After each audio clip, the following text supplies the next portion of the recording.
Ziglar. Inspiring true performance. A number of years ago, Laurie Majors, my executive assistant, got a phone call from a lady in Birmingham, Alabama. At the end of the conversation, she said, Zig, she said, I believe this woman thinks she's got an impossible problem, but I believe you can solve that problem with her in just a few minutes if you will spend that time with her. I said, well, Laurie, tell her to meet me backstage. I'll get there about 10 minutes early. My schedule was such that was about all I had. Well, I got there, and I was on backstage behind the curtain on one side. She spotted me from the other side, and as she walked across the stage, I have never seen as much anger in a human being in my life as I saw in her. She almost started crying when she saw me. She said, oh, I'm just so glad to see you. I got this horrible job. I hate it. I hate everything about it. I hate everybody down there. I mean, you talking about negative nails. She was it. She said, can you help me? Now, understand, I've only got about 10 minutes. So I looked at her, and one thing I have learned, I don't do counseling, but I talk with a lot of people who do, in psychology, psychiatry, and the ministry. And they tell me that everybody who comes to you with a problem are not necessarily looking for a solution. I couldn't understand that for a long time. Why do they bring you a problem if they don't want to solve it? Well, I can tell you why. They want to tell you about it, you about it, you about it, you about it, and you about it. And if you foul up the deal and solve the problem, they can't tell you again, you again. They want the attention that goes with the problem, and every company just about it has that kind of an individual. They want the attention that goes with griping and complaining. Well, I looked at the lady, and it wasn't unkindly, but firmly I said to her, yes, and you know, ma'am, I'm afraid your problem is about to get worse. She said, what do you mean? I said, I believe they're going to fire you. She was stunned. I couldn't have stunned her more if I'd hit her in the face with a bucket of ice water. She said, fire me? Why on earth would they fire me? The inflection in her voice clearly said, they're the bad guys. I'm the good guy. Why don't they fire them and keep me? Have you ever noticed that people who are the problem never recognize that they are? They're in complete denial. They think denial is just a river in Egypt. Why would they fire me? I said, ma'am, I don't believe there's a company in America big enough to contain this much poison in one small spot.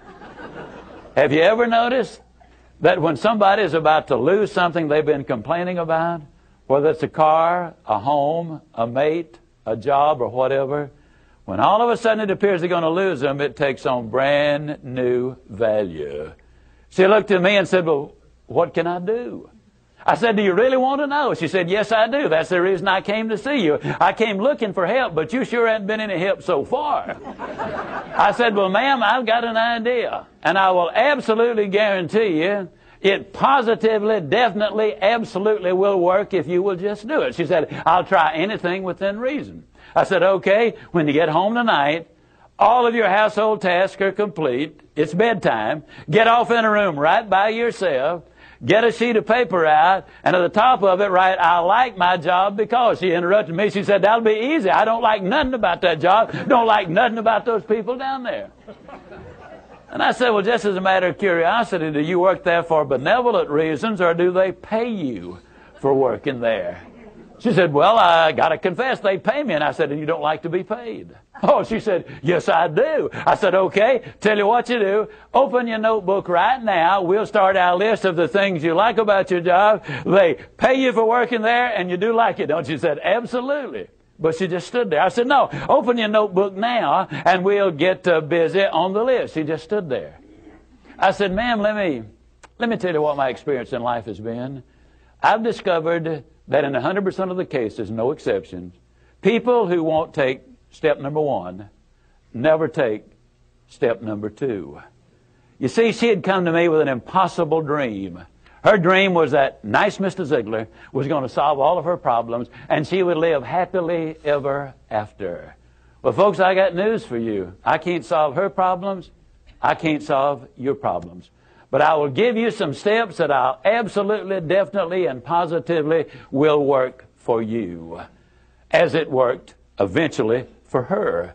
I said, well, ma'am, let me tell you something. Unless you're willing to take step number one right now, it's been nice talking with you. She angrily opened her notebook. Before we got through, there were 22 things she liked about her job. Not only did they pay her for working there, they paid her above average.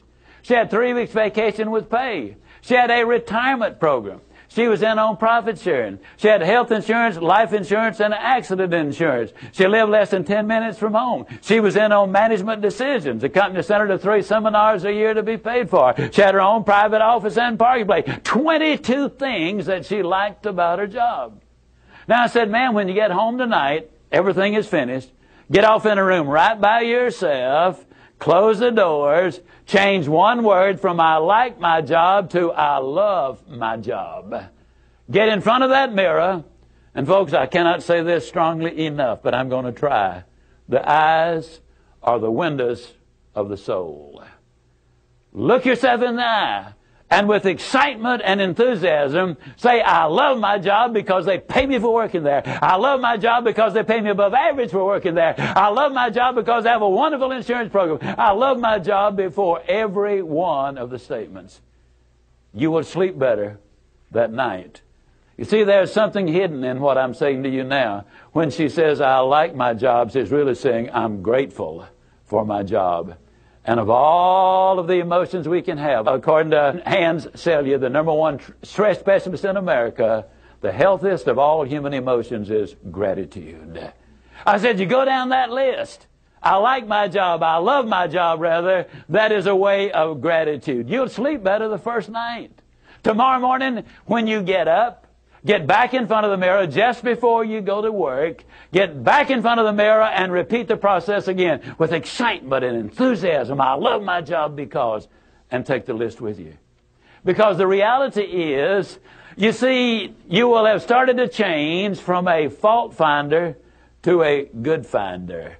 Some people do really find fault like there's a reward for it. They really do. Take the list with you, and you will be able to add to that list, absolutely guaranteed. Do this every morning and every night, and you will have an astonishing recovery from this advanced case of stinking thinking. Now, I didn't say that to her, but I'm saying it to you. That's what it was. It was an advanced case of stinking thinking. Well, 6 weeks later, I was back in Birmingham, Alabama. I was doing a follow-up sales seminar. Now, the lady was not in sales, but she had been listening to my tapes. She had been listening to Automobile University, and she had discovered that everybody sells. Everybody who will ever hear this is in selling.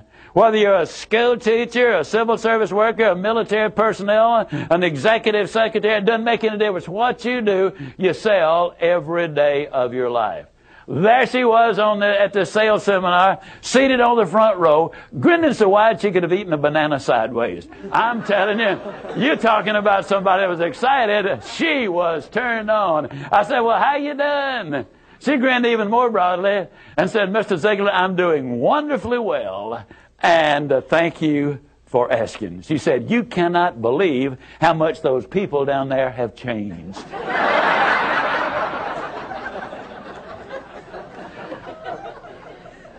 I got a lid on the line, folks. You're not going to change anybody else till you change you. Everything really does begin with you.